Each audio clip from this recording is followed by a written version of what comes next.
Au fil du temps, dans les familles, les passeurs de mémoire disparaissent aussi. Bien difficile alors pour les descendants de retrouver les sépultures de leurs aïeux.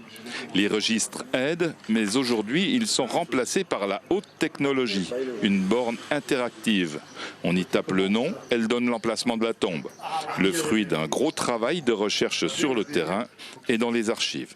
Quand je dis 2 mois, c'est du lundi au dimanche. Donc il fallait faire chaque emplacement et chaque croix. Donc photographier chaque croix. Donc il y a eu du drone. Il y a eu un logiciel qui s'appelle QGIS, que certains cartographes connaissent, qui permet de géoréférencer comme un peu les plans cadastraux, géoréférencer chaque tombe pour que demain, si l'application est mise en ligne, la personne tape la sépulture, ça va être géolocalisé automatiquement. Mise en service ce matin, le succès de cette borne était assuré auprès des visiteurs.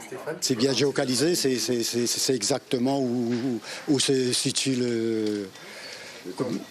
les tombes. Ouais, c'est vrai. Ouais, c'est un outil très utile. C'est bien parce que ça, si on veut retrouver une tombe, c'est bien, c'est pratique. Pour le gardien, Christian Lamellou, à la porte de ce cimetière depuis plus de 30 ans, c'est une révolution technologique qui ne lui fait pas peur. C'est moderne et avec ça au départ, c'est un petit peu difficile. Mais avec le temps, ça va venir. Toute chose, on apprend sur la terre. Pour apprendre et puis pour partir devant.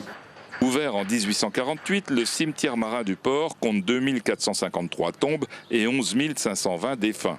Pas facile de s'y retrouver.